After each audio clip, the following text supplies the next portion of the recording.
मानक भगत वैरागो।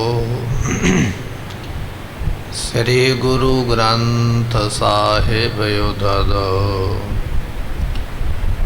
बंदों कर अनुराग। एकंकार सतगुरु ते प्रसाद सच होए। वाहिगुरु जी की फतेह विघ्न विनाशन सो। श्री वाहिगुरु जी की फतेह है विघ्न विनाशन सोए। बैठे हम चाहो तिन करो, गए दास ने क्यों और डरो। वाहिगुरु जी का खालसा वाहिगुरु जी की फतेह। पतत पावन किरपा निधान सतगुरु गुरु ग्रंथ साहिब जियां दी पवित्र पावन हजूरी अंदर सुशोभित हो रही गुरु की संगत। आप संगतां ने साहिब गुरु तेग बहादुर महाराज साहब जियां दा इतिहास सरवण करन वास्ते गुरु दरबार दे अंदर प्राप्त होए। हो सतगुरां दी गुरबाणी कीर्तन दे रूप विच आप संगतां ने सरवण कीती है। गुरु तेग बहादुर महाराज साहब जी दिल्ली विखे औरंगजेब की कैद विच बैठे हुए। सतगुरां दे 3 सिंह जिहड़े ने वो शहीदी पा गए ने। 2 सिंह महाराज का हुक्म पा के दिल्लियों वापस पंजाब नूं आ गए। जदों अब्दुल खान दरोगे नूं पता लगा महाराज दे कोल आया है, सतगुरां नूं आके सवाल जवाब करदा है कि बचन बलास होणगे वो अज आपां सरवण करांगे। आओ अपने मन के ध्यान नूं टकाइए, मिल के आखीए सतनाम श्री वाहिगुरु साहिब जी। बैठे हम चाहो तिन करो। दरोगे ने आके ये जड़ा अब्दुल खान दरोगा है इसने आके पूछया, कहन लगा महाराज कल 2 सिख तुहाडे नाल होर कैद सन, रातों रात पता नहीं लगा वो किधर चले गए। गुरु तेग बहादुर महाराज साहब जी ने उत्तर दिता, कहन लगे आ दरोगे बादशाह ने केवल सानू बंदी बनाने वास्ते आख्या है। बादशाह का वैर विरोध साडे नाल है, साडे सिखां नाल नहीं। असी नहीं भजे, असी तुहाडे कोल आ। सिख जे चले गए तो वखरी गल है। जो तू साडे नाल करना चाहना वो तू कर सकदा है। असी तेरे कोल बैठे हाँ। जे दास चले गए ने, सेवक चले गए ने, तो क्यों डरदा तू मन दे विच? डरन दी लोड़ नहीं, क्योंकि उन्हां सारियां दे मुखी असी हाँ। बादशाह औरंगजेब ने केवल सानू बुलाया है ते असी बैठे हुए हैं, इस करके तैनू डरन दी लोड़ नहीं है। उस वेले सुन के ये जिहड़ा दरोगा है ना जेलर अब्दुल खान सुने जदों बचन, फिर बादशाह औरंगजेब नूं खबर भेजी है। जाके खबर ये दसी है कि रात नूं 2 सिख महाराज जियां दे कारागृह दे विचों जेल विचों निकल के चले गए ने। 3 सिख ते पहला शहीद हो गए, भाई मतीदास, भाई सतीदास, भाई दयाला जी। टोटल 5 सिख सन नाल, 5 विचों 3 सिंह शहीदी पा गए। 2 सिंह जिहड़े ने वो पिंजरे विचों कैद विचों निकल गए हन। ये भी दसिया कि औरंगजेब बादशाह दरवाजे उस तरह ही जेल दे बंद ने, कारागृह दे दरवाजे बंद ने, उस तरह जंदरे लगे हुए ने, पहरेदार पहरे ते खलोते हुए, पर पता नहीं लगा भी वो सिख विचों किवें निकले हन। नाल ये भी बचन दसिया गया जिहड़े पहरेदार रात दे सिपाही ने ना, उन्होंने भी किसी ने वेख्या नहीं उन्होंने जांदियां। पहरेदार भी रात जागते रहे, जागण के बावजूद वो देख नहीं सके कि वो सिख 2 निकल के किधर नूं चले गए। ਪਹਿਰੇਦਾਰ ਵੀ ਜਾਗਦੇ ਪਏ, ਦਰਵਾਜ਼ੇ ਵੀ ਬੰਦ ਨੇ, ਪਰ ਸਿੱਖਾਂ ਦੇ ਜਾਣ ਦਾ ਪਤਾ ਨਹੀਂ ਹੈ। ਸੁਣ ਭੋਗ ਨਰੰਗੇ ਕਰਿਓ। ਜਿਹੜਾ ਔਰੰਗਜ਼ੇਬ ਬਾਦਸ਼ਾਹ ਹੈ ਇਹ ਗੱਲ ਸੁਣ ਕੇ ਬੜਾ ਗੁੱਸੇ ਵਿੱਚ ਆਇਆ। ਗੁੱਸੇ ਵਿੱਚ ਆ ਕੇ ਫਿਰ ਉਸ ਵੇਲੇ ਜਮਾਦਾਰ ਕੇ ਸੰਗ ਉਤਰੇ। ਉਹ ਜਿਹੜਾ ਜਮਾਦਾਰ ਸੀ ਨਾ, ਰਖਵਾਲੀ ਕਰਨ ਵਾਲਾ ਕੈਦਖਾਨੇ ਦੀ, ਜੇਲ੍ਹ ਦੀ, ਔਰੰਗਜ਼ੇਬ ਬਾਦਸ਼ਾਹ ਫਿਰ ਉਸ ਨੂੰ ਕਹਿਣ ਲੱਗਾ ਹੈ। ਮਿਲਿਓ ਹੋਏ ਤਿਲ ਸੰਗ ਸਿਪਾਹੀ। ਬਾਦਸ਼ਾਹ ਗੁੱਸੇ ਵਿੱਚ ਆ ਕੇ ਆਖਦਾ ਇਹ ਕਿਵੇਂ ਹੋ ਸਕਦਾ, ਦਰਵਾਜ਼ੇ ਬੰਦ ਹੋਣ, ਬੰਦਾ ਵਿੱਚੋਂ ਨਿਕਲ ਕੇ ਕਿਵੇਂ ਕਿਤੇ ਲੁਕ ਸਕਦਾ ਹੈ। ਜਿਹੜੇ ਤੇਰੇ ਸਿਪਾਹੀ ਉਥੇ ਪਹਿਰੇ ਤੇ ਲੱਗੇ ਹੋਏ ਨੇ, ਕੋਈ ਨਾ ਕੋਈ ਸਿਪਾਹੀ ਵਿੱਚੋਂ ਵਿਕ ਗਿਆ, ਉਹਨੇ ਸਤਿਗੁਰਾਂ ਦੇ ਕੋਲੋਂ ਧਨ ਲੈ ਲਿਆ। ਇਹ ਕਿਸੇ ਨੇ ਆਪਣਾ ਈਮਾਨ ਵੇਚਿਆ ਹੈ, ਕੋਈ ਵਿਕ ਗਿਆ ਤੇ ਵਿਕ ਕੇ ਕਿਸੇ ਨੇ ਇਹ ਕੰਮ ਕੀਤਾ ਹੈ। ਸਤਿਗੁਰਾਂ ਨੇ ਆਖਿਆ ਉਹਨਾਂ ਵੀ ਇੰਨੀ ਮਾਇਆ ਲੈ ਲਓ, ਤੇ ਮਾਇਆ ਦਾ ਲਾਲਚ ਲੈ ਕੇ ਕੋਈ ਸਿਪਾਹੀ ਜਿਹੜਾ ਸਤਿਗੁਰਾਂ ਦੇ ਨਾਲ ਮਿਲ ਗਿਆ, ਉਹਨੇ ਆਪ ਦਰਵਾਜ਼ੇ ਖੋਲ੍ਹੇ ਨੇ, ਸਤਿਗੁਰਾਂ ਦੇ ਸਿੱਖਾਂ ਨੂੰ ਕੱਢ ਕੇ ਤੇ ਫਿਰ ਉਹਨੇ ਦਰਵਾਜ਼ੇ ਬੰਦ ਕਰ ਦਿੱਤੇ ਹੋਣਗੇ। ਇਹ ਕਿਸੇ ਦੀ ਮਿਲੀ ਭੁਗਤ ਹੋਈ ਹੈ, ਕਿਸੇ ਨੇ ਮਹਾਰਾਜ ਦੇ ਕੋਲੋਂ ਰਿਸ਼ਵਤ ਲਈ ਹੈ। ਮੈਂ ਉਹਨਾਂ ਨੂੰ ਜਲਾਦਾਂ ਦੇ ਕੋਲੋਂ ਮਰਵਾ ਦਿਆਂਗਾ, ਮੈਨੂੰ ਪਤਾ ਲੱਗ ਜਾਵੇ ਸਹੀ ਵੀ ਕਿਹੜਾ ਮੇਰਾ ਸਿਪਾਹੀ ਵਿਕਿਆ, ਕਿਹਨੇ ਬੇਈਮਾਨੀ ਕੀਤੀ ਹੈ, ਕਿਹਨੇ ਧਨ ਲੈ ਲਿਆ। ਜਦੋਂ ਮੈਨੂੰ ਇਸ ਗੱਲ ਦਾ ਪਤਾ ਲੱਗ ਗਿਆ, ਗੁਰੂ ਨੂੰ ਸ਼ਹੀਦ ਕਰਨ ਤੋਂ ਪਹਿਲਾਂ ਮੈਂ ਉਹਨੂੰ ਮਰਵਾਵਾਂਗਾ, ਜਲਾਦਾਂ ਦੇ ਕੋਲੋਂ ਉਸ ਨੂੰ ਮੌਤ ਦਵਾਵਾਂਗਾ। ਜੇ ਮੈਂ ਪਤਾ ਲੱਗ ਗਿਆ ਨਾ ਵੀ ਐਸ ਬੰਦੇ ਦੀ ਗਲਤੀ ਹੈ, ਐਸ ਬੰਦੇ ਦਾ ਗੁਨਾਹ ਹੈ, ਇਹਨੇ ਪੈਸਾ ਲੈ ਕੇ ਤੇ ਸਿੱਖਾਂ ਨੂੰ ਕੱਢਿਆ, ਜਦੋਂ ਮੈਨੂੰ ਪਤਾ ਲੱਗੇਗਾ ਵੀ ਇਹ ਗੁਨੇਗਾਰ ਆਦਮੀ ਹੈ, ਤੇ ਫਿਰ ਮੈਂ ਉਸ ਨੂੰ ਜਲਾਦਾਂ ਕੋਲੋਂ ਕਤਲ ਕਰਵਾਉਣਾ ਹੈ। ਤੇ ਮੈਂ ਉਹਨਾਂ ਨੂੰ ਡਰ ਵੀ ਦੇਵਾਂਗਾ ਅਤੇ ਜੇਲ੍ਹ ਵਿੱਚ ਵੀ ਇਹੋ ਜਿਹੀ ਸਜ਼ਾ ਦੇਵਾਂਗਾ, ਭੁੱਖੇ ਪਿਆਸੇ ਰੱਖ ਕੇ ਬੜੀ ਸਖਤ ਤਾੜਨਾ ਦੇ ਕੇ ਉਹਨਾਂ ਨੂੰ ਸਜ਼ਾਵਾਂ ਦੇਣੀਆਂ ਹਨ। ਮੈਂ ਉਹਨਾਂ ਨੂੰ ਖਤਾਵੰਤ ਜਾਣ ਕੇ, ਗੁਨੇਗਾਰ ਜਾਣ ਕੇ ਉਹਨਾਂ ਨੂੰ ਨਾਸ ਕਰ ਦਿਆਂਗਾ, ਨਾਸ ਤੋਂ ਨਾਬੂਦ ਕਰ ਦਿਆਂਗਾ, ਜਿੰਦਾ ਨਹੀਂ ਛੱਡਾਂਗਾ। ਨਾ ਉਹ ਆਪ ਜਿਉਂਦਾ ਰਹੇਗਾ, ਨਾ ਉਹਦੇ ਪਰਿਵਾਰ ਨੂੰ ਜਿਉਂਦਾ ਛੱਡਾਂਗਾ, ਸਾਰਿਆਂ ਨੂੰ ਜਲਾਦਾਂ ਕੋਲੋਂ ਮੈਂ ਕਤਲ ਕਰਵਾ ਦੇਣਾ ਹੈ। ਇੱਕ ਨੂੰ ਨਹੀਂ, ਜੇ ਇੱਕ ਸਿਪਾਹੀ ਵਿਕਿਆ ਉਹਦੇ ਜਿੰਨੇ ਪਰਿਵਾਰ ਦੇ ਮੈਂਬਰ ਨੇ ਸਾਰਿਆਂ ਨੂੰ ਗ੍ਰਿਫਤਾਰ ਕਰਵਾ ਕੇ ਸਾਰਿਆਂ ਨੂੰ ਵਿੱਚ ਚੁਰਾਏ ਫਾਂਸੀ ਲਾ ਦਿਓ, ਫਾਹੇ ਟੰਗ ਦਿਓ, ਸਾਰਿਆਂ ਨੂੰ ਫਾਂਸੀ ਦਿੱਤੀ ਜਾਵੇਗੀ ਜਿਸ ਨੇ ਮਹਾਰਾਜ ਕੋਲੋਂ ਧਨ ਲੈ ਕੇ ਸਿੱਖਾਂ ਨੂੰ ਭਜਾਉਣ ਦਾ ਯਤਨ ਕੀਤਾ ਹੈ।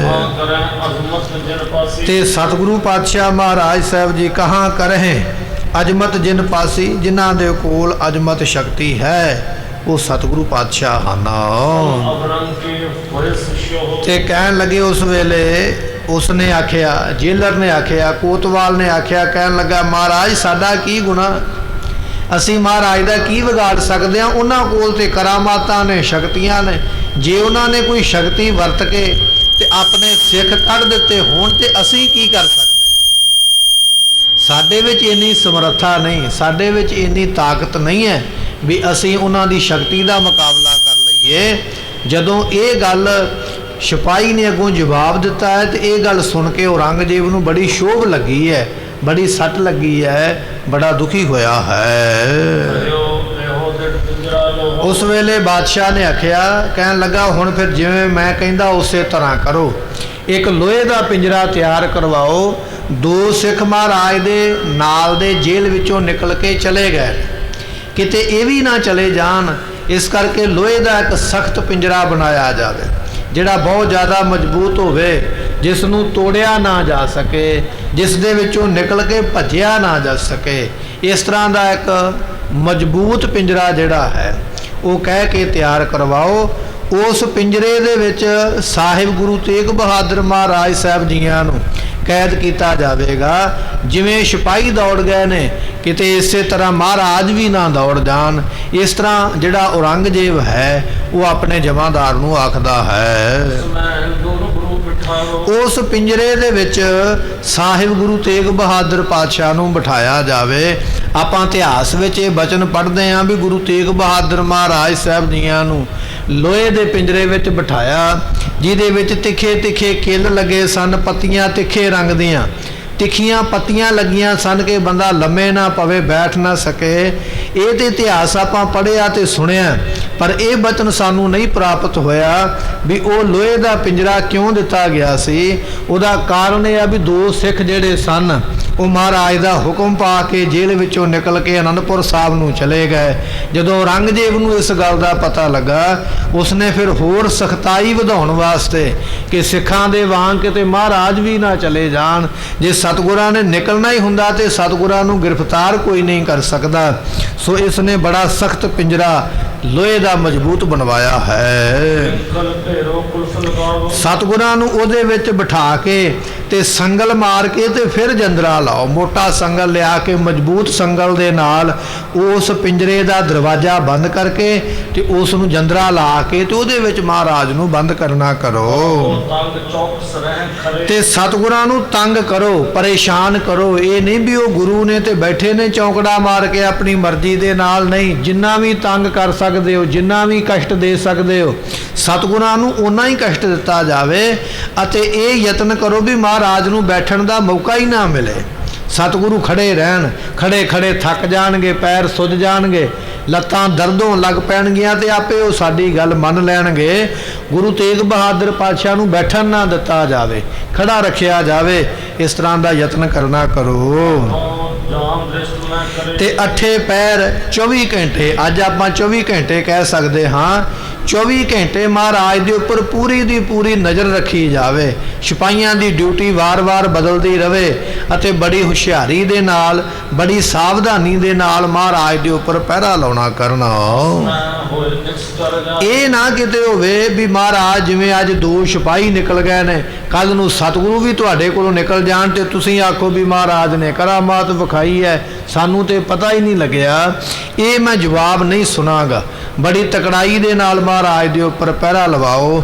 ਜਦੋਂ ਚੰਦੂ ਦੀਵਾਨ ਨੇ ਗੁਰੂ ਅਰਜਨ ਸਾਹਿਬ ਪਾਤਸ਼ਾਹ ਨੂੰ ਲਾਹੌਰ ਦੇ ਵਿੱਚ ਕੈਦ ਕੀਤਾ ਨਾ ਆਪਣੀ ਹਵੇਲੀ ਵਿੱਚ, ਚੰਦੂ ਦੀਵਾਨ ਨੇ ਵੀ ਇੱਕ ਇਹ ਵੀ ਸਜ਼ਾ ਦਿੱਤੀ ਸੀ ਵੀ ਮਹਾਰਾਜ ਨੂੰ ਸੌਣ ਨਹੀਂ ਦੇਣਾ, ਇਹਨਾਂ ਦੀਆਂ ਅੱਖਾਂ ਬੰਦ ਨਹੀਂ ਹੋਣੀਆਂ ਚਾਹੀਦੀਆਂ। ਸਿਪਾਹੀਆਂ ਨੂੰ ਆਖਿਆ ਬੜਾ ਤਕੜਾ ਪਹਿਰਾ ਲਾ ਕੇ ਰੱਖੋ, ਇਹਨਾਂ ਨੂੰ ਸੌਣ ਨਹੀਂ ਦੇਣਾ। ਜਦੋਂ ਨੀਂਦਰੇ ਦੇ ਨਾਲ ਥੱਕ ਜਾਣਗੇ ਫਿਰ ਮੇਰੀ ਗੱਲ ਮੰਨ ਲੈਣਗੇ। ਜਿੰਨੇ ਦਿਨ ਮਹਾਰਾਜ ਉਹਦੇ ਘਰ ਦੇ ਵਿੱਚ ਰਹੇ, ਸਤਿਗੁਰਾਂ ਨੇ ਇੱਕ ਦਿਨ ਵੀ ਆਪਣੇ ਨੇਤਰ ਬੰਦ ਕਰਕੇ ਆਰਾਮ ਨਹੀਂ ਕੀਤਾ। ਅੱਜ ਔਰੰਗਜ਼ੇਬ ਬਾਦਸ਼ਾਹ ਕਹਿ ਰਿਹਾ, ਕਹਿਣ ਲੱਗਾ ਮਹਾਰਾਜ ਨੂੰ ਖੜਾ ਰੱਖੋ ਤਾਂ ਕਿ ਬੈਠ ਹੀ ਨਾ ਸਕਣ, ਨਾ ਬੈਠ ਸਕਣ ਨਾ ਆਰਾਮ ਕਰ ਸਕਣ। ਬੜੀ ਤਕੜਾਈ ਇਹਨਾਂ ਦੇ ਕੋਲ ਰੱਖਣਾ ਕਰੋ। ਜਿੰਨਾ ਚਿਰ ਗੁਰੂ ਤੇਗ ਬਹਾਦਰ ਮਹਾਰਾਜ ਜੀ ਮੁਸਲਮਾਨ ਬਣਨ ਵਾਸਤੇ ਮੰਨਦੇ ਨਹੀਂ, ਉਹਨਾਂ ਚਿਰ ਹਿੰਦੁਸਤਾਨ ਦੇ ਵਿੱਚ ਮੁਸਲਮਾਨ ਧਰਮ ਚੱਲੇਗਾ ਨਹੀਂ। ਸਭ ਤੋਂ ਵੱਡਾ ਅਰੋੜਾ ਰਸਤੇ ਦਾ ਇਹ ਬਣੇ ਹੋਏ ਨੇ, ਸਭ ਤੋਂ ਵੱਡੀ ਅਟਕਲ ਇਹ ਬਣੇ ਹੋਏ ਨੇ। ਜਿੰਨਾ ਚਿਰ ਗੁਰੂ ਤੇਗ ਬਹਾਦਰ ਪਾਤਸ਼ਾਹ ਮੁਸਲਮਾਨ ਬਣਨ ਵਾਸਤੇ ਨਹੀਂ ਮੰਨਦੇ, ਉਹਨਾਂ ਚਿਰ ਬਾਕੀ ਹਿੰਦੂ ਵੀ ਮੁਸਲਮਾਨ ਨਹੀਂ ਬਣਨਗੇ। ਕਿਉਂਕਿ ਮੈਂ ਇਹ ਬਚਨ ਦੇ ਬੈਠਾ, ਇਹ ਮੈਂ ਜ਼ੁਬਾਨ ਦੇ ਬੈਠਾ ਹਾਂ। ਜਦੋਂ ਕਸ਼ਮੀਰੀ ਪੰਡਤਾਂ ਨੇ ਆ ਕੇ ਆਖਿਆ ਅਸੀਂ ਸਾਰੇ ਮੁਸਲਮਾਨ ਬਣ ਜਾਵਾਂਗੇ ਜੇ ਗੁਰੂ ਤੇਗ ਬਹਾਦਰ ਪਾਤਸ਼ਾਹ ਮੁਸਲਮਾਨ ਬਣ ਜਾਣ, ਤੇ ਔਰੰਗਜ਼ੇਬ ਨੇ ਸੁਣ ਕੇ ਆਖਿਆ ਮੈਂ ਹੁਣ ਗੁਰੂ ਤੇਗ ਬਹਾਦਰ ਪਾਤਸ਼ਾਹ ਨੂੰ ਮੁਸਲਮਾਨ ਬਣਾਵਾਂਗਾ ਤੇ ਫਿਰ ਤੁਸੀਂ ਮੁਸਲਮਾਨ ਬਣਨਾ। ਹੁਣ ਬਾਦਸ਼ਾਹ ਜ਼ੋਰ ਲਾਉਂਦਾ ਪਿਆ, ਯਤਨ ਕਰਦਾ ਪਿਆ ਕਿਵੇਂ ਨਾ ਕਿਵੇਂ ਗੁਰੂ ਤੇਗ ਬਹਾਦਰ ਪਾਤਸ਼ਾਹ ਮੁਸਲਮਾਨ ਹੋਣ ਤਾਂ ਕਿ ਬਾਕੀ ਸਾਰੇ ਹਿੰਦੁਸਤਾਨ ਦੇ ਹਿੰਦੂ ਜਾਂ ਹੋਰ ਧਰਮਾਂ ਦੇ ਲੋਕ ਜਿਹੜੇ ਨੇ ਉਹਨਾਂ ਨੂੰ ਮੈਂ ਮੁਸਲਮਾਨ ਬਣਾ ਸਕਾਂ। ਬਾਦਸ਼ਾਹ ਦੇ ਕੋਲ ਇੱਕ ਵਜ਼ੀਰ ਖਲੋਤਾ ਹੋਇਆ, ਉਸ ਵਜ਼ੀਰ ਨੂੰ ਆਵਾਜ਼ ਮਾਰ ਕੇ ਆਪਣੇ ਕੋਲ ਬੁਲਾਇਆ ਤੇ ਔਰੰਗਜ਼ੇਬ ਬਾਦਸ਼ਾਹ ਫਿਰ ਉਸ ਨੂੰ ਕਹਿਣ ਲੱਗਾ ਹੈ। ਸੋ ਉਸਨੇ ਗੁਰੂ ਪਾਤਸ਼ਾਹ ਦੇ ਕੋਲ ਆ ਕੇ ਬਾਦਸ਼ਾਹ ਨੇ ਸਾਰਾ ਸੁਨੇਹਾ ਦਿੱਤਾ ਵੀ ਮੇਰੀਆਂ ਇਹ ਗੱਲਾਂ ਨੇ, ਜਾ ਕੇ ਮਹਾਰਾਜ ਨੂੰ ਦੱਸ। ਉਹ ਵਜ਼ੀਰ ਆਇਆ ਜਿੱਥੇ ਗੁਰੂ ਤੇਗ ਬਹਾਦਰ ਪਾਤਸ਼ਾਹ ਬੈਠੇ ਤੇ ਵਜ਼ੀਰ ਆ ਕੇ ਕਹਿਣ ਲੱਗਾ ਹੈ, ਇਹ ਬਾਦਸ਼ਾਹ ਦੇ ਵੱਲੋਂ ਆਇਆ ਵਕੀਲ ਬਣ ਕੇ, ਕਹਿਣ ਲੱਗਾ ਗੁਰੂ ਪਾਤਸ਼ਾਹ ਜੀ ਕਦੇ ਸਰਕਾਰਾਂ ਦੇ ਅੱਗੇ ਜਿੱਦ ਕਰਕੇ ਨਹੀਂ ਟਿਕਿਆ ਜਾਂਦਾ, ਸਰਕਾਰਾਂ ਦੀ ਈਨ ਮੰਨਣੀ ਪੈਂਦੀ ਹੈ, ਸਰਕਾਰ ਦਾ ਕਹਿਣਾ ਮੰਨਣਾ ਪੈਂਦਾ ਹੈ। ਤੁਸੀਂ ਬਾਦਸ਼ਾਹ ਦੇ ਨਾਲ ਜਿੱਦ ਕਰਕੇ ਬੈਠ ਗਏ ਹੋ, ਕਦੇ ਬਾਦਸ਼ਾਹਾਂ ਦੇ ਨਾਲ ਸਰਕਾਰਾਂ ਦੇ ਨਾਲ ਕਦੇ ਜਿੱਦ ਨਹੀਂ ਕਰੀਦੀ ਹੈ। ਜਗ ਸਭਨਾ ਕਿਉਂਕਿ ਸਾਰੀ ਦੁਨੀਆ ਜਾਣਦੀ ਹੈ ਵੀ ਔਰੰਗਜ਼ੇਬ ਬਾਦਸ਼ਾਹ ਜਿਹੜਾ ਬਹੁਤ ਜ਼ਿਆਦਾ ਜਿੱਦੀ ਬਾਦਸ਼ਾਹ ਹੈ, ਹਠੀ ਬਾਦਸ਼ਾਹ ਹੈ। ਜਿਹੜੀ ਗੱਲ ਮਨ ਵਿੱਚ ਠਾਣ ਲੈਂਦਾ ਹੈ ਉਸ ਗੱਲ ਨੂੰ ਪੂਰਾ ਕਰਕੇ ਹਟਦਾ ਹੈ। ਇਹ ਸਾਰੀ ਦੁਨੀਆ ਇਸ ਗੱਲ ਨੂੰ ਜਾਣਦੀ ਹੈ ਕਿ ਬਾਦਸ਼ਾਹ ਵਰਗਾ ਜਿੱਦੀ ਸੁਭਾਅ ਵਾਲਾ, ਹਠੀ ਸੁਭਾਅ ਵਾਲਾ ਕੋਈ ਨਹੀਂ ਹੈ। ਸ਼ਰਾ ਦੇਹ ਵਡਿਆਈ ਤੇ ਸਤਿਗੁਰੂ ਪਾਤਸ਼ਾਹ ਜੀ ਤੁਸੀਂ ਮੰਨ ਜਾਓ ਮੁਸਲਮਾਨ ਹੋਣ ਵਾਸਤੇ। ਜੇ ਮੁਸਲਮਾਨ ਹੋਣ ਵਾਸਤੇ ਮੰਨ ਜਾਓਗੇ ਤੇ ਤਾਂ ਕੀ ਹੋਵੇਗਾ, ਤੁਹਾਨੂੰ ਬਹੁਤ ਵੱਡੀ ਵਡਿਆਈ ਜਿਹੜੀ ਹੈ ਨਾ ਹਿੰਦੁਸਤਾਨ ਵਿੱਚ ਮਿਲੇਗੀ। ਜਿੰਨੇ ਇਸਲਾਮੀ ਕੰਮ ਹੋਣਗੇ ਉਹਨਾਂ ਤੇ ਪਹਿਲਾਂ ਤੁਹਾਡੀ ਰਜਾਮੰਦੀ ਲਈ ਜਾਵੇਗੀ। ਜਿੰਨੇ ਮੁਸਲਮਾਨ ਪੀਰ ਹੋਣਗੇ ਉਹ ਸਾਰੇ ਪਹਿਲਾਂ ਤੁਹਾਨੂੰ ਸਵੇਰੇ ਉੱਠ ਕੇ ਸਜਦਾ ਕਰਿਆ ਕਰਨਗੇ। ਜਿੰਨੇ ਮੁਸਲਮਾਨ ਨੇ ਉਹ ਤੁਹਾਡਾ ਕਹਿਣਾ ਮੰਨਿਆ ਕਰਨਗੇ। ਮਾਇਆ ਦੀ ਕਮੀ ਕੋਈ ਨਹੀਂ ਰਹਿ ਜਾਣੀ, ਜਗੀਰ ਜਾਇਦਾਦਾਂ ਦੀ ਕਮੀ ਕੋਈ ਨਹੀਂ ਰਹੇਗੀ। ਇੰਨੀਆਂ ਵਡਿਆਈਆਂ ਤੁਹਾਨੂੰ ਸਮੇਂ ਦੀ ਸਰਕਾਰ ਵੱਲੋਂ ਮਿਲਣਗੀਆਂ। ਹੁਣ ਤੇ ਕੁਝ ਗਿਣਤੀ ਦੇ ਸਿੱਖ ਨੇ ਜਿਹੜੇ ਤੁਹਾਨੂੰ ਮੰਨਦੇ ਨੇ, ਫਿਰ ਸਾਰਾ ਹਿੰਦੁਸਤਾਨ ਹੀ ਤੁਹਾਨੂੰ ਮੰਨੇਗਾ, ਤੁਹਾਡੇ ਕਹਿਣੇ ਵਿੱਚ ਚੱਲੇਗਾ। ਇਸ ਕਰਕੇ ਜਿੱਦ ਨਾ ਕਰੋ, ਬਾਦਸ਼ਾਹ ਔਰੰਗਜ਼ੇਬ ਦਾ ਕਹਿਣਾ ਮੰਨ ਕੇ ਤੇ ਸ਼ਰ੍ਹਾ ਵਿੱਚ ਆ ਜਾਓ, ਮੁਸਲਮਾਨ ਹੋ ਜਾਣਾ ਕਰੋ। ਨਾਹਿ ਤਾ ਦੇਹ ਪਿੰਜਰੇ ਪਾਈ ਤੇ ਜੇ ਨਹੀਂ ਨਾ ਬਚਨ ਮੰਨਿਆ, ਹੁਣ ਦੂਜਾ ਪਾਸਾ ਵੀ ਤੁਹਾਨੂੰ ਦੱਸ ਦਈਏ, ਜੇ ਤੇ ਬਚਨ ਮੰਨ ਲਓਗੇ ਤੇ ਤੁਹਾਨੂੰ ਹਿੰਦੁਸਤਾਨ ਦੇ ਵਿੱਚ ਜਾਰੀ ਪੀਰ, ਕਰਾਮਾਤੀ ਪੀਰ ਬਣਾ ਕੇ ਦੁਨੀਆ ਵਿੱਚ ਪ੍ਰਗਟ ਕਰਾਂਗੇ। ਹਿੰਦੁਸਤਾਨ ਦੇ ਸਾਰੇ ਮੁਸਲਮਾਨ ਪੀਰ ਫਕੀਰ ਤੁਹਾਨੂੰ ਮੰਨਣਗੇ, ਮਾਇਆ ਦੀ ਕਮੀ ਕੋਈ ਨਹੀਂ। ਪਰ ਜੇ ਨਹੀਂ ਮੰਨੋਗੇ ਤੇ ਫਿਰ ਦੂਜਾ ਬਾਦਸ਼ਾਹ ਦਾ ਫੈਸਲਾ ਇਹ ਹੈ, ਤੁਹਾਨੂੰ ਲੋਹੇ ਦੇ ਪਿੰਜਰੇ ਵਿੱਚ ਹੁਣ ਪਾਇਆ ਜਾਏਗਾ। ਲੋਹੇ ਦੇ ਪਿੰਜਰਾ ਬੜਾ ਸਖਤ ਬਣਾਉਣ ਵਾਸਤੇ ਬਾਦਸ਼ਾਹ ਦਾ ਹੁਕਮ ਹੋ ਗਿਆ, ਉਹਦੇ ਵਿੱਚ ਤੁਹਾਨੂੰ ਡਕਿਆ ਜਾਣਾ ਹੈ। ਗੁਰ ਕਹਿਓ ਧਰਮ ਜਿਸ ਸਤਿਗੁਰੂ ਗੁਰੂ ਤੇਗ ਬਹਾਦਰ ਮਹਾਰਾਜ ਨੇ ਸੁਣੇ ਨਾ ਬਚਨ, ਤੇ ਸੁਣ ਕੇ ਪਾਤਸ਼ਾਹ ਕਹਿਣ ਲੱਗੇ ਐ ਵਜ਼ੀਰ, ਇਹ ਜਿਹੜਾ ਧਰਮ ਹੈ ਨਾ, ਜਿਹਨੂੰ ਜਿਹੜਾ ਧਰਮ ਜਨਮ ਦੇ ਵਿੱਚ ਮਿਲਿਆ ਉਹਨੂੰ ਉਹੀ ਧਰਮ ਪਿਆਰਾ ਹੁੰਦਾ, ਮੁਬਾਰਕ ਹੁੰਦਾ ਹੈ। ਸੋ ਇਸ ਕਰਕੇ ਜਿਹੜਾ ਜਿਸ ਧਰਮ ਨੂੰ ਅਪਣਾਉਂਦਾ ਹੈ ਉਸ ਨੂੰ ਉਹ ਧਰਮ ਪਿਆਰਾ ਹੈ। ਧਰਮ ਨਿਵਾਹੇ ਜਿਸ ਕੋ ਤੇ ਇਹ ਸ਼ਾਸਤਰ ਵੀ ਇਹ ਗੱਲ ਕਹਿੰਦੇ ਨੇ, ਸਾਧੂ ਸੰਤ ਵੀ ਇਹ ਗੱਲ ਕਹਿੰਦੇ ਨੇ, ਧਾਰਮਿਕ ਗ੍ਰੰਥ ਵੀ ਇਹ ਗੱਲ ਕਹਿੰਦਾ ਹੈ ਕਿ ਜਿਸ ਧਰਮ ਦੇ ਵਿੱਚ ਮਨੁੱਖ ਆਇਆ ਹੈ ਉਸੇ ਧਰਮ ਨੂੰ ਹੀ ਨਿਭਾਉਣਾ ਕਰੇ, ਕਦੇ ਧਰਮ ਨੂੰ ਬਦਲੇ ਨਾ, ਆਪਣੇ ਧਰਮ ਤੋਂ ਡੋਲੇ ਨਾ। ਦੁਨੀਆ ਦੇ ਚੰਦ ਮਾਇਆ ਦੇ ਛਿਲੜਾਂ ਵਾਸਤੇ, ਦੁਨੀਆ ਦੀ ਥੋੜੀ ਜੀ ਵਡਿਆਈ ਵਾਸਤੇ ਆਪਣੇ ਧਰਮ ਨੂੰ ਤਿਆਗ ਕੇ ਦੂਜੇ ਧਰਮ ਵਿੱਚ ਚਲੇ ਜਾਣਾ, ਪਰਲੋਕ ਦੇ ਵਿੱਚ ਉਹਦੀ ਬਾਹ ਕੋਈ ਨਹੀਂ ਫੜਦਾ ਹੈ, ਪਰਲੋਕ ਦੇ ਵਿੱਚ ਉਹਦੀ ਮਦਦਗਾਰ ਕੋਈ ਨਹੀਂ ਹੁੰਦਾ ਹੈ। ਬੜੀਆਂ ਭਾਰੀ ਕਠਿਨ ਸਜ਼ਾਵਾਂ ਪ੍ਰਾਪਤ ਹੁੰਦੀਆਂ। ਇਸ ਕਰਕੇ ਬਚਨ ਇਹ ਹੈ ਕਿ ਆਪਣੇ ਧਰਮ ਦੇ ਵਿੱਚ ਮਨੁੱਖ ਨੂੰ ਪਰਪੱਕ ਰਹਿਣਾ ਚਾਹੀਦਾ ਹੈ। ਹਮ ਤੋਂ ਕਬੂ ਨਾ ਮਾਨੈ ਅਸੀਂ ਇਹ ਬਚਨ ਤੁਹਾਨੂੰ ਅੱਜ ਇਹ ਸਿੱਧਾ ਸਾਦਾ ਤੇ ਸਪਸ਼ਟ ਬਚਨ ਕਹਿ ਦਿੰਦੇ ਆ। ਜਿਹੜੀ ਤੁਸੀਂ ਸ਼ਰਤ ਸਾਡੇ ਅੱਗੇ ਅੱਜ ਰੱਖੀ ਹੈ ਕਿ ਤੁਸੀਂ ਮੁਸਲਮਾਨ ਬਣ ਜਾਓ, ਤੁਹਾਨੂੰ ਬੜਾ ਸਤਿਕਾਰ ਤੇ ਮਾਣ ਮਿਲੇਗਾ, ਇਹ ਬਚਨ ਤੁਹਾਡਾ ਅਸੀਂ ਨਾ ਅੱਜ ਮੰਨੀਏ ਨਾ ਅਸੀਂ ਕੱਲ ਮੰਨੀਏ। ਜਿਹੜੀ ਤੁਸੀਂ ਗੱਲ ਕਰਦੇ ਹੋ ਕਿ ਲੋਹੇ ਦਾ ਪਿੰਜਰਾ ਸਾਡੇ ਵਾਸਤੇ ਬਣੇਗਾ, ਤੁਸੀਂ ਭਾਵੇਂ ਲੋਹੇ ਦਾ ਪਿੰਜਰਾ ਬਣਾਓ, ਭਾਵੇਂ ਪੱਥਰ ਦਾ ਪਿੰਜਰਾ ਬਣਾ ਲਵੋ, ਪਰ ਸਾਡਾ ਬਚਨ ਤੇ ਇੱਕੋ ਹੀ ਹੈ ਵੀ ਅਸੀਂ ਆਪਣਾ ਧਰਮ ਤਬਦੀਲ ਨਹੀਂ ਕਰਾਂਗੇ, ਅਸੀਂ ਆਪਣਾ ਧਰਮ ਛੱਡਣਾ ਨਹੀਂ ਹੈ। ਸੋ ਜਿਵੇਂ ਬਾਦਸ਼ਾਹ ਕਰਨਾ ਚਾਹੁੰਦਾ ਅਸੀਂ ਬਾਦਸ਼ਾਹ ਨੂੰ ਰੋਕਾਂਗੇ ਵੀ ਨਹੀਂ। ਜੇ ਬਾਦਸ਼ਾਹ ਇਹ ਗੱਲ ਕਹੇਗਾ ਨਾ ਵੀ ਲੋਹੇ ਦੇ ਪਿੰਜਰੇ ਵਿੱਚ ਬੈਠਣਾ ਹੈ, ਅਸੀਂ ਬਿਲਕੁਲ ਉਹਨੂੰ ਨਾ ਨਹੀਂ ਕਰਾਂਗੇ। ਜਿਵੇਂ ਔਰੰਗਜ਼ੇਬ ਕਰਨਾ ਚਾਹੁੰਦਾ ਹੈ ਉਸੇ ਤਰ੍ਹਾਂ ਉਹਨੂੰ ਕਰ ਲੈਣ ਦਿਓ, ਆਪਣੇ ਮਨ ਦੀ ਮਰਜ਼ੀ ਪੂਰੀ ਕਰ ਲਵੇ ਜਿਵੇਂ ਉਹ ਚਾਹੁੰਦਾ ਹੈ। ਤੇ ਸਤਿਗੁਰਾਂ ਨੇ ਆਉਣ ਵਾਲੇ ਸਮੇਂ ਦਾ ਬਚਨ ਕੀਤਾ, ਕਹਿਣ ਲੱਗੇ ਆ ਵਜ਼ੀਰ, ਹੁਣ ਮੁਗਲਾਂ ਦੇ ਰਾਜ ਦਾ ਅੰਤ ਨੇੜੇ ਆ ਗਿਆ ਹੈ। ਜਦੋਂ ਕੋਈ ਭਾਂਡਾ ਪਾਪ ਦਾ ਭਰ ਜਾਂਦਾ ਹੈ ਨਾ, ਉਦੋਂ ਫਿਰ ਉਹ ਵਿਅਕਤੀ ਬਹੁਤ ਜ਼ਿਆਦਾ ਅਤਿਆਚਾਰ ਕਰਦਾ। ਜਦੋਂ ਭਾਂਡਾ ਨੇੜੇ ਆ ਜਾਵੇ ਨਾ ਭਰਨ ਦੇ, ਫਿਰ ਰੱਬ ਮੱਤ ਮਾਰ ਦਿੰਦਾ ਹੈ, ਫਿਰ ਉਹਦੇ ਕੋਲੋਂ ਹੋਰ ਪਾਪ ਕਰਾਏ ਜਾਂਦੇ, ਛੇਤੀ ਨਾਲ ਭਰਦਾ ਟੁੱਟ ਜਾਂਦਾ, ਬਿਨਸ ਜਾਂਦਾ ਹੈ। ਮਹਾਰਾਜ ਕਹਿਣ ਲੱਗੇ ਇਹ ਔਰੰਗਜ਼ੇਬ ਜਿਹੜੇ ਪਾਪ ਕਰਦਾ ਪਿਆ, ਇਹਦਾ ਹੁਣ ਘੜਾ ਭੱਜਣ ਵਾਲਾ ਹੀ ਹੈ, ਇਹਦਾ ਰਾਜ, ਇਹਦਾ ਤੇਜ ਤਪ ਸਭ ਖਤਮ ਹੋਣ ਵਾਲਾ, ਨੇੜੇ ਪਹੁੰਚ ਗਿਆ ਹੈ। ਹੁਣ ਬਹੁਤਾ ਸਮਾਂ ਮੁਗਲਾਂ ਦਾ ਰਾਜ ਰਹਿਣਾ ਨਹੀਂ, ਇਸ ਕਰਕੇ ਇਹਨਾਂ ਦਾ ਰਾਜ ਖਤਮ ਹੋਣ ਹੋਣ ਦੀਆਂ ਇਹ ਨਿਸ਼ਾਨੀਆਂ ਜਿਹੜੀਆਂ ਦਿਖਾਈ ਦਿੰਦੀਆਂ ਹਨ। ਜਿਸ ਤੇ ਅਸਕਰ ਮਨ ਬਿਰਮਾਏ, ਤਾਂ ਇਹਦਾ ਮਨ ਜਿਹੜਾ ਹੈ ਨਾ ਉਹ ਭਰਮਿਆ ਹੋਇਆ, ਆਪਣੇ ਆਪ ਨੂੰ ਬਾਦਸ਼ਾਹ ਸਮਝ ਕੇ ਸਖਤੀ ਕਰਦਾ ਪਿਆ, ਦੁਨੀਆ ਨੂੰ ਦੁੱਖ ਦਿੰਦਾ ਪਿਆ ਹੈ। ਅਸਲ ਦੇ ਵਿੱਚ ਕਾਰਨ ਇਹ ਹੈ ਕਿ ਇਸ ਨੇ ਰਾਜ ਭਾਗ ਨੂੰ ਲੈ ਕੇ ਡੁੱਬਣਾ ਹੈ, ਆਪ ਵੀ ਇਹਨੇ ਮਰ ਜਾਣਾ, ਔਰ ਜਿਹੜਾ ਇੰਨੇ 100 ਸਾਲ ਤੋਂ ਇਹ ਮੁਗਲਾਂ ਦਾ ਰਾਜ ਬਣਿਆ ਹੋਇਆ ਉਸ ਰਾਜ ਨੂੰ ਵੀ ਇਸ ਨੇ ਲੈ ਡੁੱਬਣਾ ਹੈ। ਐਸੀ ਹੁਣ ਇਸ ਦਾ ਸਮਾਂ ਆ ਗਿਆ ਹੈ।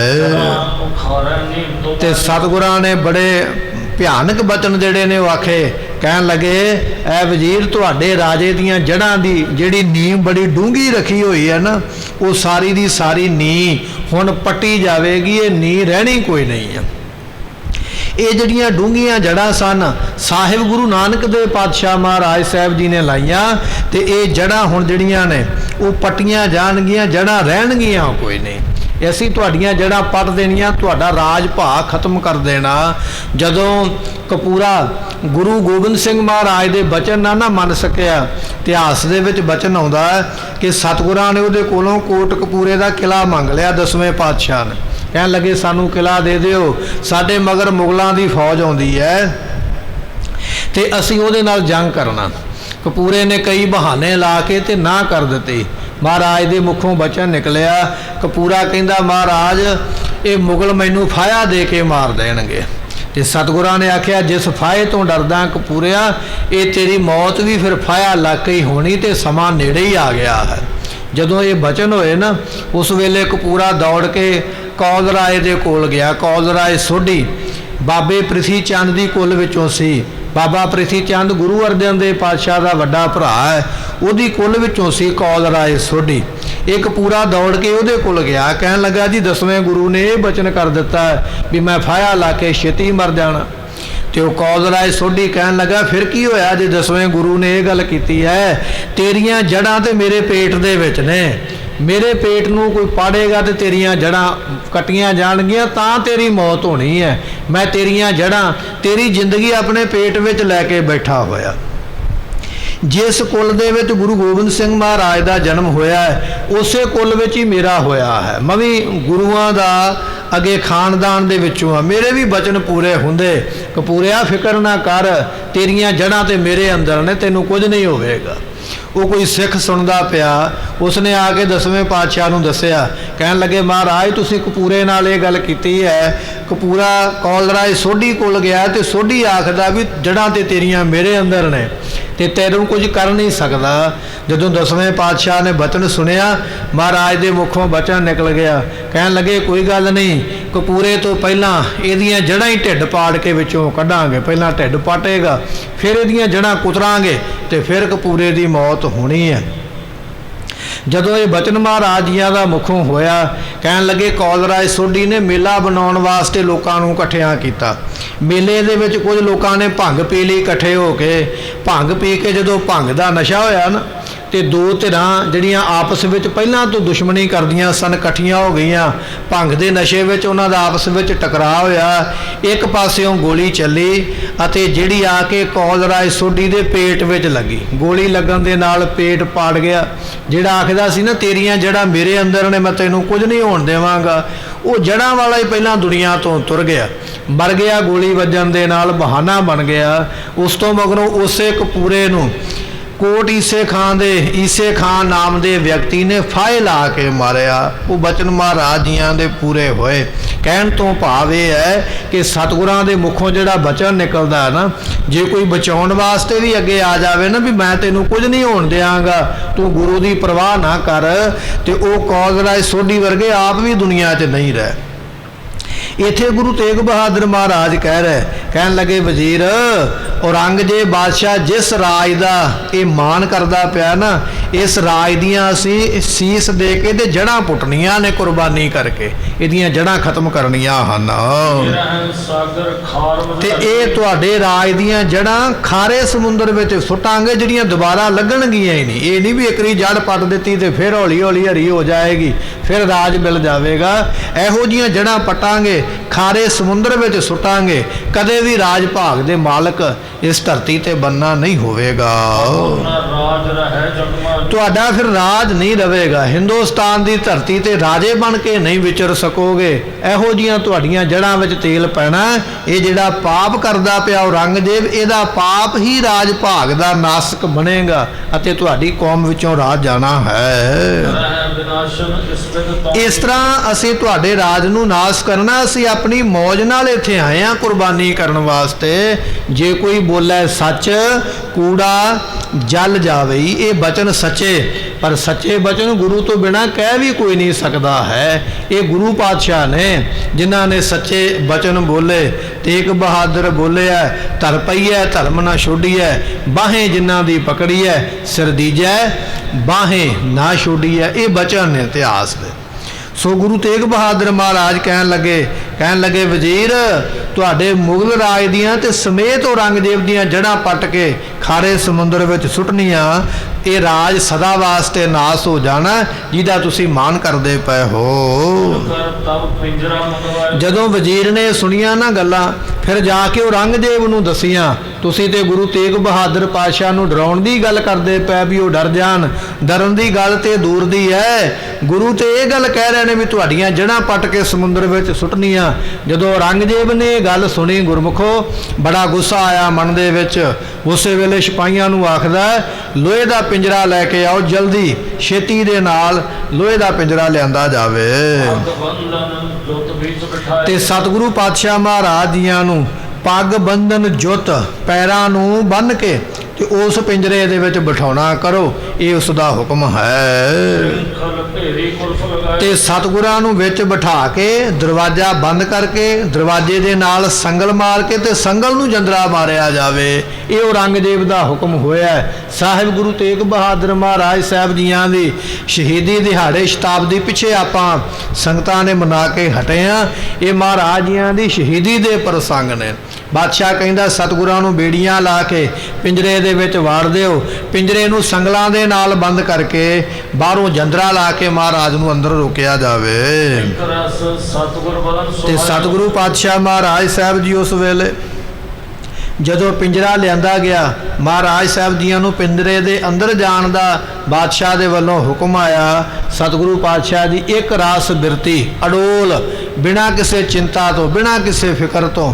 ਭੈ ਕਾਹੂ ਕੋ ਦੇਤ ਨਹਿ ਭੈ ਮਾਨਤ ਆਨ। ਜੇ ਸਤਿਗੁਰੂ ਕਿਸੇ ਨੂੰ ਡਰਾਉਂਦੇ ਨਹੀਂ ਨਾ ਤੇ ਕਿਸੇ ਦੇ ਕੋਲੋਂ ਡਰਦੇ ਵੀ ਨਹੀਂ। ਭੈ ਤੋਂ ਰਹਿਤ ਮਹਾਰਾਜ ਸਾਹਿਬ ਜੀ ਆਪ ਉਸ ਪਿੰਜਰੇ ਵਿੱਚ ਜਾ ਕੇ ਮਹਾਰਾਜ ਪ੍ਰਵੇਸ਼ ਹੋਏ ਹਨ।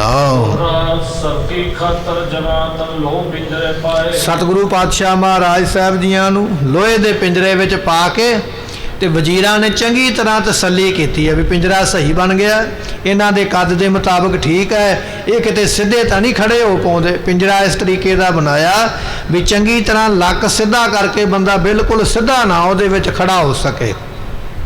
ਜੇ ਖੜਾ ਹੋਵੇ ਤੇ ਕੁੱਬ ਪਾ ਕੇ ਖੜਾ ਹੋਵੇ। ਫਿਰ ਇਹ ਵੇਖਿਆ ਵੀ ਇਹ ਚੌਂਕੜਾ ਮਾਰ ਕੇ ਬੈਠ ਤੇ ਨਹੀਂ ਸਕਦੇ। ਉਹ ਵੀ ਵੇਖ ਲਿਆ ਵੀ ਨਹੀਂ ਵੀ ਪਿੰਜਰਾ ਥੱਲਿਓਂ ਇੰਨਾ ਛੋਟਾ ਹੈ, ਚੌਂਕੜਾ ਮਾਰ ਕੇ ਬੈਠਿਆ ਨਹੀਂ ਜਾਂਦਾ। ਫਿਰ ਇਹ ਵੇਖਿਆ ਵੀ ਇਹ ਪਿੰਜਰੇ ਵਿੱਚ ਲੰਮੇ ਤਾਂ ਨਹੀਂ ਪੈ ਸਕਦੇ। ਉਹ ਵੀ ਚੰਗੀ ਤਰ੍ਹਾਂ ਤਹਿਕੀਕਾਤ ਕਰਕੇ ਵੇਖ ਲਿਆ ਵੀ ਨਹੀਂ ਇਹ ਲੰਮੇ ਵੀ ਨਹੀਂ ਪੈ ਸਕਦੇ। ਸੋ ਮਨੁੱਖ ਤਿੰਨ ਆਸਨ ਬਹੁਤੇ ਲਾਉਂਦਾ ਹੈ, ਜਾਂ ਬੈਠਦਾ, ਜਾਂ ਲੰਮੇ ਪੈਂਦਾ, ਜਾਂ ਸਿੱਧਾ ਖੜਾ ਹੁੰਦਾ। ਇਹਨਾਂ ਪਿੰਜਰਾ ਬਣਾਉਣ ਲੱਗਿਆਂ ਇਹਨਾਂ ਤਿੰਨਾਂ ਗੱਲਾਂ ਦਾ ਖਾਸ ਧਿਆਨ ਰੱਖਿਆ ਗਿਆ। ਇਹ ਸਿੱਧੇ ਖੜੇ ਨਾ ਹੋ ਜਾਣ, ਲੱਕ ਵਿੱਚ ਕੁੱਬ ਪਾ ਕੇ ਖੜਾ ਹੋਣਾ ਪਵੇ ਤਾਂ ਕਿ ਬਹੁਤਾ ਸਮਾਂ ਖੜਾ ਨਾ ਹੋਇਆ ਜਾ ਸਕੇ। ਇਹ ਚੰਗੀ ਤਰ੍ਹਾਂ ਥੱਲੇ ਬੈਠ ਨਾ ਸਕਣ, ਇਹ ਲੰਮੇ ਨਾ ਪੈ ਸਕਣ। ਇਸ ਤਰ੍ਹਾਂ ਮਹਾਰਾਜ ਨੂੰ ਪਿੰਜਰੇ ਦੇ ਅੰਦਰ ਲਾ ਕੇ ਫਿਰ ਵੇਖਿਆ ਵੀ ਇਹ ਕਿਸੇ ਤਰ੍ਹਾਂ ਬੈਠ ਨਹੀਂ ਸਕਦੇ, ਖਲੋ ਨਹੀਂ ਸਕਦੇ, ਲੰਮੇ ਨਹੀਂ ਪੈ ਸਕਦੇ। ਇਹ ਸਾਰੀ ਜਦੋਂ ਤਸੱਲੀ ਹੋ ਗਈ ਨਾ ਵਜ਼ੀਰਾਂ ਦੀ ਤੇ ਕਹਿਣ ਲੱਗੇ ਫਿਰ ਉਸ ਵੇਲੇ ਤੇ ਸਤਿਗੁਰਾਂ ਦੇ ਕੋਲ ਇੱਕ ਸਿੱਖ ਸੇਵਾ ਵਾਸਤੇ ਹੈ, ਨਾਮ ਹੈ ਭਾਈ ਗੁਰਦਿੱਤਾ। ਇਹ ਕੋਲ ਹੀ ਹੈ, ਮਹਾਰਾਜ ਦੀ ਸੇਵਾ ਕਰਦਾ ਜਿਵੇਂ ਸਤਿਗੁਰੂ ਆਖਦੇ ਨੇ, ਕਿਉਂਕਿ ਮਹਾਰਾਜ ਜੀਆਂ ਦਾ ਬਚਨ ਹੈ ਅਸੀਂ ਇਹਨਾਂ ਦੇ ਕੋਲੋਂ ਪਾਣੀ ਤੱਕ ਨਹੀਂ ਪੀਵਾਂਗੇ। ਭਾਈ ਗੁਰਦਿੱਤਾ ਜੀ ਸੇਵਾ ਵਿੱਚ ਲੱਗੇ ਹਨ। ਕਰਤ ਭਏ ਅਤਸ਼ਟ ਕਹਿੰਦੇ ਵੀ ਇਸ ਤਰ੍ਹਾਂ ਬਾਦਸ਼ਾਹ ਔਰੰਗਜ਼ੇਬ ਨੇ ਨਾ ਬਹੁਤੀ ਤਕੜਾਈ ਕੀਤੀ, ਕਿਸੇ ਤਰ੍ਹਾਂ ਦਾ ਕੋਈ ਰਾਹ ਨਹੀਂ ਛੱਡਿਆ ਨਿਕਲਣ ਵਾਸਤੇ। ਨਿਕਲਣਾ ਤੇ ਦੂਰ ਦੀ ਗੱਲ ਹੈ, ਸੁੱਖ ਦਾ ਸਾਹ ਨਾ ਕਿਤੇ 24 ਘੰਟਿਆਂ ਵਿੱਚ ਇੱਕ ਵੀ ਆ ਜਾਵੇ, ਇਹੋ ਜੀ ਤਕੜਾਈ ਕਰਕੇ ਬਾਦਸ਼ਾਹ ਨੇ ਰੱਖੀ ਹੈ। ਜਮਾਦਾਰ ਢਿਗ ਠਹਿਰੇ ਹੋਏ ਤੇ ਜਿਹੜਾ ਜਮਾਦਾਰ ਹੈ ਨਾ, ਕੋਤਵਾਲ ਸਾਰੀ ਨਿਗਰਾਨੀ ਕਰਨ ਵਾਲਾ ਜੇਲ੍ਹ ਦੀ, ਜਿਸ ਜੇਲ੍ਹ ਦੇ ਵਿੱਚ ਕੈਦਖਾਨੇ ਵਿੱਚ ਮਹਾਰਾਜ ਨੂੰ ਰੱਖਿਆ, ਉਹ ਕੋਲ ਆ ਕੇ ਖੜਾ ਹੋਇਆ ਹੈ ਇਸ ਮੈਂ ਵਿਸਰਾਮੈ ਗੁਰ ਤੇ ਸਤਿਗੁਰਾਂ ਦੇ ਕੋਲ ਆ ਕੇ ਬੈਠਦਾ। ਜਮਾਦਾਰ ਜਿਹੜਾ ਹੈ ਨਾ, ਉਹ ਕੋਲ ਬੈਠਦਾ ਵੀ ਕਿਤੇ ਰਾਤ ਨੂੰ ਸਿਪਾਹੀ ਨਾ ਮੇਰੇ ਸੌ ਜਾਣ, ਕਿਉਂਕਿ ਬਾਦਸ਼ਾਹ ਨੇ ਆਖਿਆ ਵੀ ਜੇ ਹੁਣ ਕੋਈ ਕੁਤਾਹੀ ਹੋ ਗਈ ਮੈਂ ਸਿਪਾਹੀਆਂ ਨੂੰ ਪਰਿਵਾਰਾਂ ਦੇ ਸਮੇਤ ਫਾਂਸੀ ਲਾ ਦਿਆਂਗਾ। ਅਤੇ ਜ਼ਿੰਮੇਵਾਰੀ ਕਿਹਦੀ ਹੈ? ਕੋਤਵਾਲ ਦੀ। ਕੋਤਵਾਲ ਨੂੰ ਆਪਣਾ ਡਰ ਪੈ ਗਿਆ, ਰਾਤ ਨੂੰ ਜੇ ਕੋਈ ਸਿਪਾਹੀ ਵਿਕ ਗਿਆ ਤੇ ਸਤਿਗੁਰੂ ਨਿਕਲ ਗਏ ਤੇ ਬਾਦਸ਼ਾਹ ਨੇ ਮੈਨੂੰ ਵੀ ਨਹੀਂ ਛੱਡਣਾ ਹੈ। ਇਸ ਡਰ ਨੂੰ ਮਨ ਵਿੱਚ ਰੱਖ ਕੇ ਹੁਣ ਕੋਤਵਾਲ ਆਪ ਆਉਂਦਾ ਰਾਤ ਨੂੰ ਪਹਿਰੇ ਤੇ, ਵੀ ਕਿਸੇ ਤਰ੍ਹਾਂ ਦੀ ਕੋਈ ਢਿੱਲ ਨਾ ਰਹਿ ਜਾਵੇ।